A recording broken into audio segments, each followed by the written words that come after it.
Bonjour ou bon matin ou bonsoir tout le monde qui m'écoutez.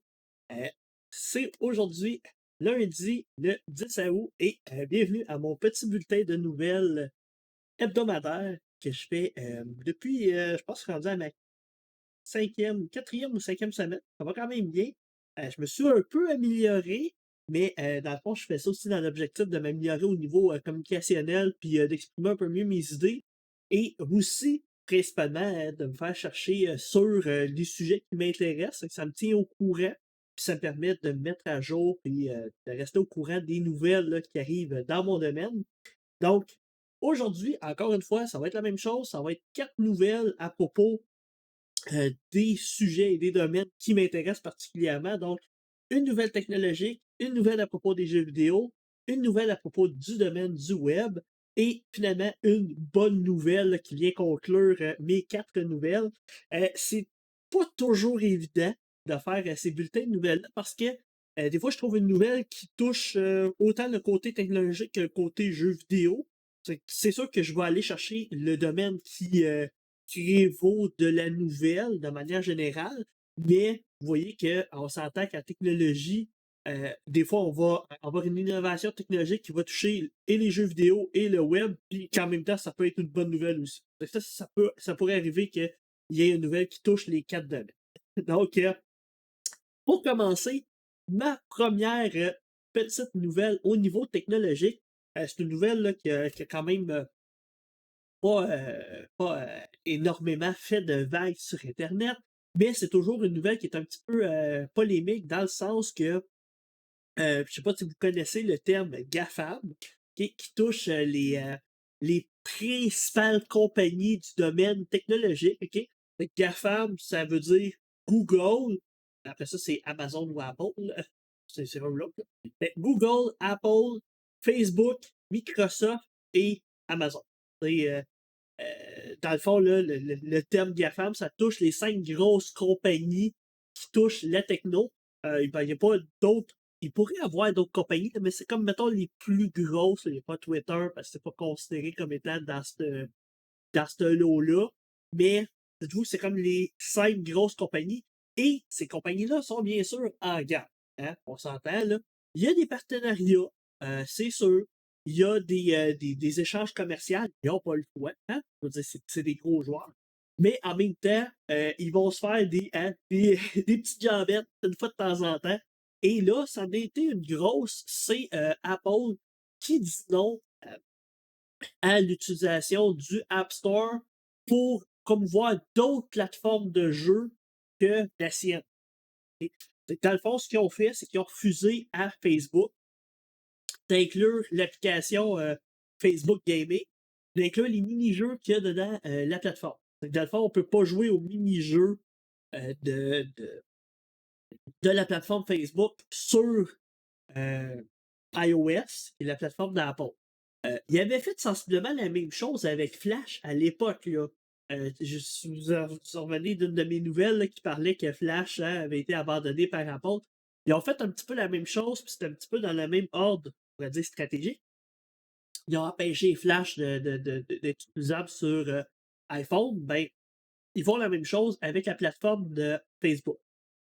Et ils font aussi la même chose avec la plateforme xCloud de Microsoft.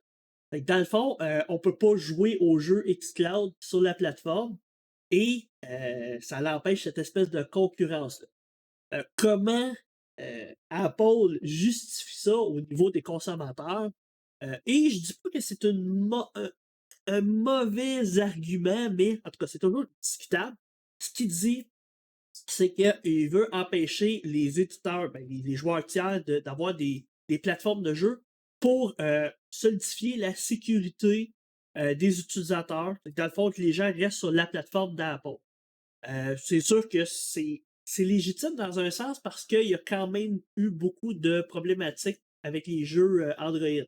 Si maintenant qu'il avait fait un pont entre les jeux Android et Apple, ben, on aurait eu peut-être des espèces de petites problématiques de failles de sécurité de certains jeux. Pas dire non plus qu'il n'y a aucune faille de sécurité dans les jeux d'Apple, mais c'est beaucoup moins présent. C'est que, dans le fond, eux autres, ils veulent assurer la sécurité de leur écosystème. Ça reste une belle valeur en soi, mais il y a un bémol, c'est que les autres plateformes, là, comme Microsoft, ils vont pas mettre n'importe quel jeu sur leur plateforme aussi. Le xCloud, c'est des gros jeux, puis c'est une stratégie de marketing de vente de leur Game Pass. Puis bon. Fait que là, c'est là que hein, l'argument baisse un peu, c'est que dans le fond, Apple, ce qu'il veut vraiment pas, c'est d'encourager la vente d'un abonnement de jeu d'un compétiteur sur lui-même sa propre plateforme. Parce que ça rentrerait en compétition avec le Apple Arcade, qui est l'espèce d'abonnement de jeu de Apple. Sauf que là, on s'abonne pour des jeux qui sont de qualité, hein, on s'entend, c'est pas des jeux AAA, la qualité est plus basse. Et c'est aussi des jeux qui, on s'entend, là, qui sont de moins grande ampleur que les jeux qui sont sur xCloud.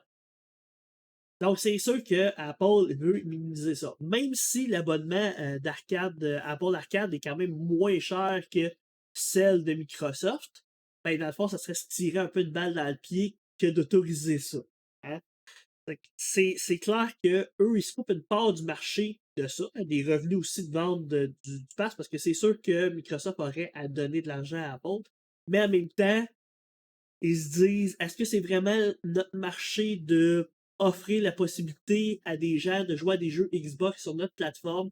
Fait que là, ça a tout été des choses qui ont été pesées dans les pour et les contre. Stadia ne peut pas être utilisé non plus sur la plateforme d'Apple pour exactement les mêmes raisons. Donc, hein, ça reste quand même discutable, mais ça a été une grosse nouvelle. Pour ceux qui seraient intéressés quand même à utiliser iOS ou une plateforme pour faire du gaming autre que les jeux d'Apple, ben c'est possible de le faire avec des services comme Shadow. Et j'en avais déjà parlé dans d'autres de mes vidéos. Là. Ben, cherchez Shadow Tech là, sur Google, vous allez tomber sur une petite compagnie française qui vous permet d'utiliser un ordinateur à distance sur des appareils iOS. Fait que vous pouvez jouer à n'importe quel jeu à partir de là avec une manette. Ça fonctionne super bien. Fait que ça n'a pas été encore enlevé par Apple. On n'en parlera pas trop, mais dites-vous que c'est possible de le faire. Donc, c'était ma première petite nouvelle. Ma deuxième nouvelle, encore une fois, c'est pas nécessairement une nouvelle qui nous touche directement, mais c'est toujours des nouvelles qui nous touchent indirectement. C'est pour ça que je vais en parler un petit peu. Euh, Ça peut venir aussi nous chercher dans nos valeurs aussi. Donc, c'est pour ça que je veux discuter de cette nouvelle-là dans le domaine des jeux vidéo. Quand on joue un jeu vidéo, hein, on est souvent derrière un nom d'utilisateur, hein, un identifiant qui n'est pas notre vrai nom et qui, dans le fond, nous permet de nous séparer de notre vie privée, hein, notre vie réelle, de notre vie virtuelle et notre vie publique là, quand on joue à des jeux avec des gens. Ce qui est intéressant, autant pour moi qui est professeur au cégep que n'importe qui là, qui voudrait juste décrocher et pas avoir à gérer sa vie personnelle dans les jeux vidéo. Fait que quelqu'un hein, qui a le goût de jouer à des jeux vidéo, mais qui est une personnalité célèbre, ben, n'aura pas besoin de se casser la tête. Donc, ça, c'est un avantage. Mais la Chine, ce qu'elle a annoncé dernièrement, c'est qu'elle oblige les compagnies de jeux sur son territoire à exiger une vraie identification de chaque personne. Donc, les gens en Chine ont à donner leur vrai nom quand ils jouent à un jeu vidéo sur n'importe quelle plateforme qui est diffusée en Chine. C'est sûr, encore une fois, le gouvernement va toujours dire, encore une fois, pour se donner un beau rôle puis une belle parole, je vais mettre en place ce genre de système-là pour limiter le jeu et les transactions pour les personnes mineures. Dans le fond, c'est pour mieux contrôler les mineurs qui dépenseraient de l'argent ou qui joueraient trop longtemps. Dans le fond, le gouvernement veut prendre un petit peu la place des parents. Hein? Ça entend que le gouvernement prend beaucoup de place dans la vie des Chinois. Ben, il veut prendre ce rôle-là de dire hey non, tu ne dépasseras pas autant d'argent dans Fortnite ou dans des jeux là, qui prendraient beaucoup de place dans la vie des enfants. Donc, ça, c'est le beau rôle qu'ils veulent se donner, mais c'est sûr que ça a tout un côté politique en arrière aussi. Le fait que quand on est dans un jeu virtuel avec un identifiant unique, ben c'est plus dur de nous retracer, puis c'est plus dur aussi d'avoir un certain contrôle sur ce qu'on dit et ce qu'on fait. si on a notre vrai nom d'associé avec une plateforme de jeu, ben là, les contrôles du gouvernement chinois peuvent entrer en ligne de compte comme si on se comporte bien dans un jeu, ça peut nous donner des points dans l'espèce de réseau social de la Chine. Si vous êtes curieux un petit peu d'aller voir un petit peu comment que les médias sociaux puis la vie virtuelle est gérée en Chine, c'est super intéressant. C'est un peu épeurant par contre. Ben là, avec des décisions comme ça, de demander le vrai nom des personnes avec la reconnaissance faciale, avec à tous les distributeurs de jeux, ben, ça apporte ce genre de problématique-là, c'est que on associe notre comportement en jeu avec notre vraie vie et notre liberté est toujours un peu plus restreinte. Quels impacts que ça peut avoir dans nos vies? Ben, en ce moment, pas tant, OK? Parce qu'on n'est pas en Chine, c'est sûr. Il y a eu des initiatives de compagnies américaines comme Blizzard avec le Real ID pour avoir notre vrai nom d'affiché. Il y a eu YouTube là, qu'à un moment donné demandait d'associer un vrai compte. C'est sûr que Facebook, on a notre vrai nom, mais les plateformes de jeux Facebook, des fois, on va avoir un identifiant. Ce ne sont pas tout le temps notre vrai nom qui va être affiché, mais bref, vous voyez un petit peu l'idée que c'est des pratiques qui sont un petit peu exportables en Amérique, mais c'est pas largement accepté par nous, mais ça pourrait l'être et toujours hein, dans l'optique le gouvernement pourrait dire, surtout américain, là, pourrait dire que c'est pour la sécurité nationale, des trucs comme ça. Ça pourrait être quelque chose qui serait exigé aux États-Unis, puis qui serait amené au Canada aussi. Donc, faut pas penser que ce qui est en Chine est fait en Chine ne va pas être exporté à un moment donné aux États-Unis ou au Canada pour XXX raisons. Hein. Il faut toujours se garder un petit esprit critique hein, et se dire que les pratiques là-bas peuvent être amenées ici. Donc, je voulais quand même vous parler de cette nouvelle-là, parce que moi, ça m'a surpris, puis ça m'étonne toujours de voir les stratégies qu'ils mettent en place pour contrôler de plus en plus leur population. Si vous avez des commentaires à propos de ça, ben gênez-vous pas, hein. C'est là pour ça.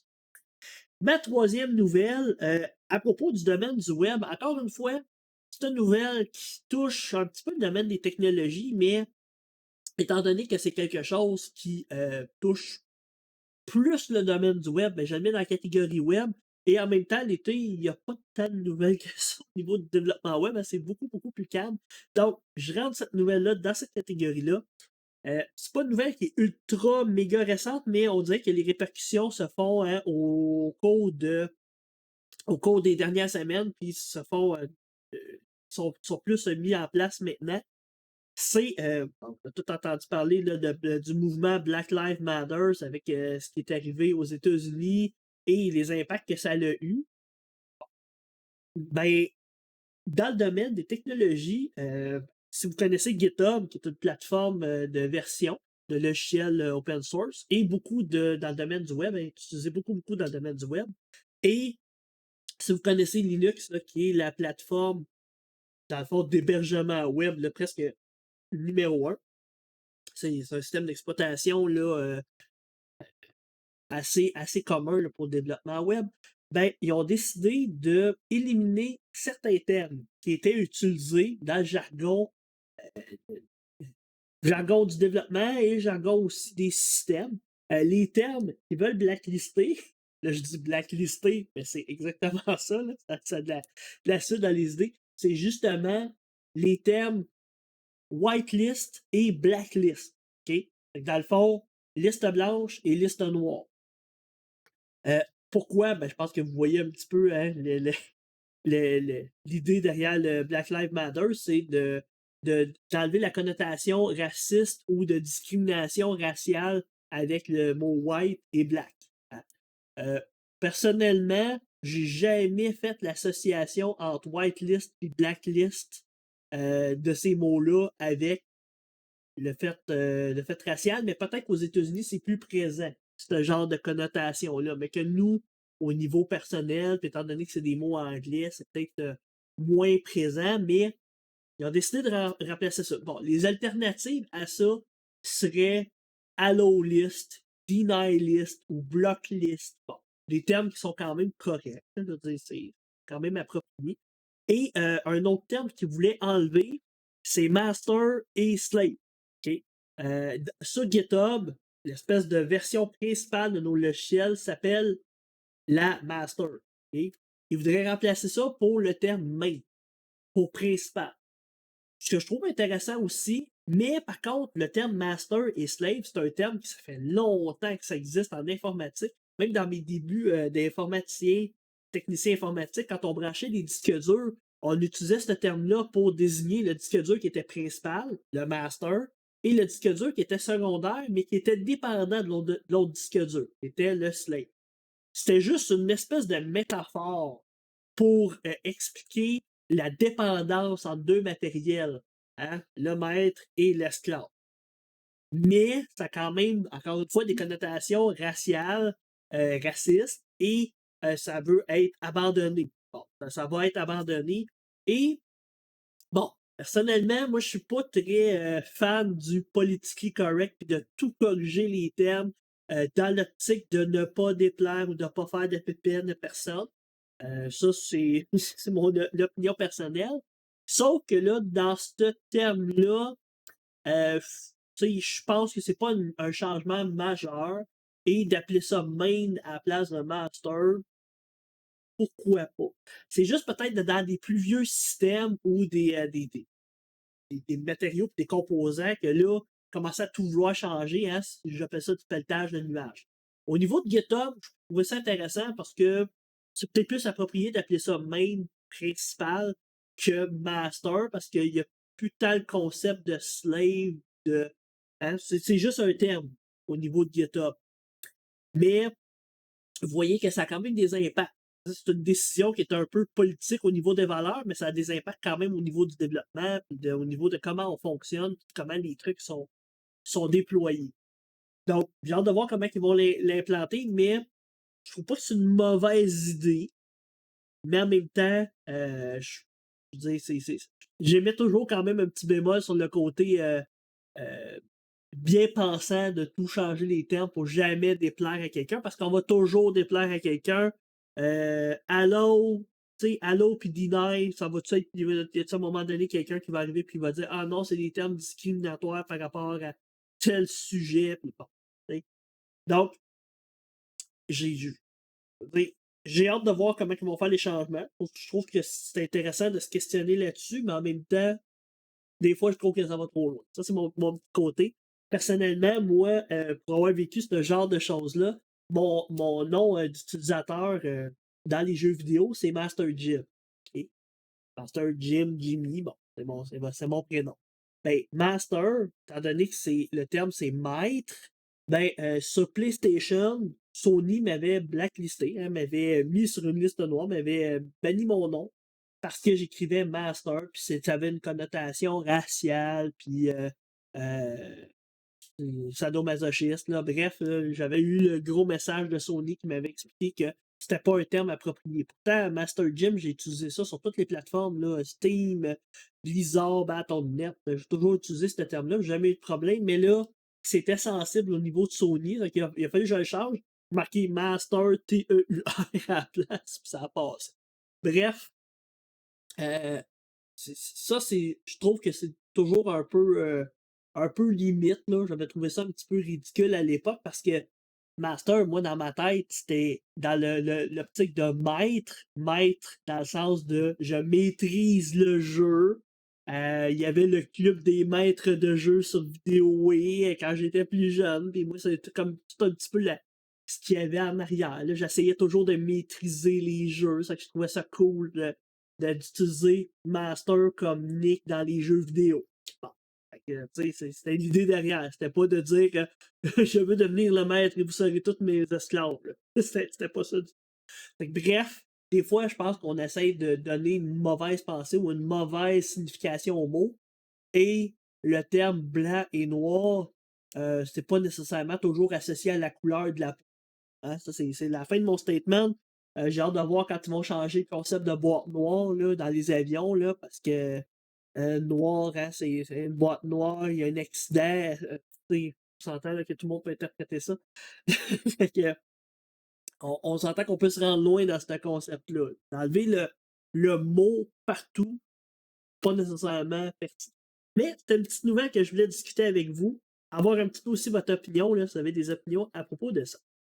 Et ma dernière nouvelle, qui est ma bonne nouvelle actuellement, euh, c'est encore une petite nouvelle techno, mais qui touche aussi l'environnement. C'est quelque chose qui me préoccupe beaucoup. En ce moment, c'est quelque chose qui me fait beaucoup réfléchir. Ben oui, on est en période de COVID, de virus, et c'est une espèce de période difficile. Sauf que je trouve que des fois, on délaisse peut-être l'espèce de grosse épée de Damoclès qui est en haut de nous, qui est l'environnement, le changement climatique et tout ce qui s'en vient. J'ai bien hâte de voir comment on va dealer avec ça quand ça va devenir encore plus problématique puis ça va fesser dans le dash. Excusez-moi de l'expression. Mais je vois que les compagnies commencent vraiment à s'intéresser à devenir de plus en plus carboneutres, de respecter de plus en plus l'environnement. Et ce que je trouve intéressant, c'est aussi que les compagnies commencent à se rendre compte que c'est payant de respecter l'environnement. OK? Les matériaux vont devenir de plus en plus rares. Ça va devenir de plus en plus difficile d'extraire, de fabriquer des choses, de commencer à penser à la réutilisabilité puis à être carboneutre, là, ça va être super important dans les prochaines années. Donc, ma bonne nouvelle, c'est que Apple a en fait, le pari là, a promis de devenir carboneutre, hein, dans le fond, que l'entreprise soit carboneutre d'ici 2030, d'ici les 10 prochaines années. Tant mieux si dans les 10 prochaines années, on est encore tous là et que la planète nous a pas trop quitté hors, mais s'engage à ça, autant dans sa distribution, hein, je veux dire, le produit qui part en avion et qui se rend à tel endroit, que dans le produit en tant que tel.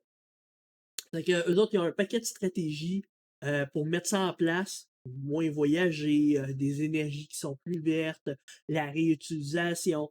Mais c'est ça, Apple, puis là, moi je parle d'Apple aujourd'hui, là, mais il y a plein d'autres compagnies qui commencent à emboîter le pas.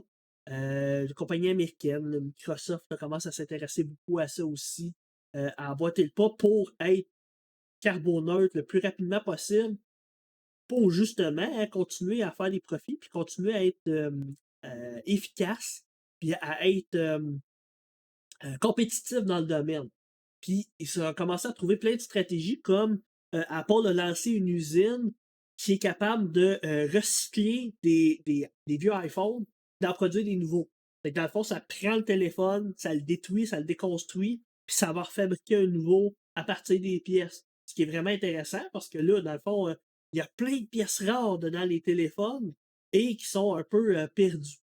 Donc, moi, personnellement, ça, c'est pour conclure un petit peu ma bonne nouvelle, j'aime ça, avoir des nouveaux appareils. Je veux dire, je suis pas blanc comme neige dans ce domaine-là. J'aime ça avoir des nouveaux appareils. J'aime ça avoir le dernier gadget. Je veux dire, ça serait hypocrite de dire que c'est pas quelque chose que j'aime. Par contre, j'essaie vraiment, puis je réussis presque 99% du temps, à toujours donner une deuxième vie à mes appareils. Toujours, toujours, toujours. J'ai acheté un nouvel ordinateur l'été passé, ben mon ancien ordinateur, je n'ai pas dit, et voilà, il est plus bon, ben je l'ai donné à ma copine. Euh, Puis la plupart du temps, j'essaie de donner mes choses plus que de les revendre, parce que c'est un bon moyen d'assurer une espèce de roulement. Mais souvent, je vais donner mes trucs. Là, on a changé nos téléphones. Nos téléphones, je suis rendu avec un iPhone 11. On avait des iPhone 10 avant. Mais on a fait un changement chez Vidéotron. Et Vidéotron, eux, ce qu'ils font, c'est qu'ils revendent les appareils. Dans le fond, ils nous ont racheté nos appareils puis ils vont les revendre parce qu'ils sont encore fonctionnels. Fait qu'eux, ils se font un profit à la revente, puis ils vont revendre un contrat, puis ils revendent leur chose. Dans le fond, ils sont comme gagnants. Puis nous aussi, en tant que consommateurs, on est gagnants parce qu'on a le dernier modèle sans trop de frais. Si c'était on donne l'appareil puis après ça, ils s'en débarrassent, je ne l'aurais jamais fait. Mais on s'entend qu'il commence à avoir une économie de réutilisation, de revente, de reconstruction. Ça commence vraiment à avoir une économie écologique que je trouve vraiment intéressant là, dans tout ça. C'était ma bonne nouvelle. J'espère que les compagnies vont vraiment emboîter le pas dans ce phénomène-là, dans cette tendance-là. Je pense que c'est gagnant autant écologiquement, économiquement, c'est gagnant et pour les compagnies et pour nous, ce que je pense vraiment que ça vaut la peine de s'intéresser à ça. J'espère que vous avez trouvé intéressantes mes nouvelles de cette semaine. Encore une fois, si vous avez des commentaires, des suggestions, des questions à propos de ce que j'ai parlé, n'hésitez pas, ça me fait plaisir de répondre. Sur ça, je vous souhaite une bonne semaine et à la prochaine tout le monde.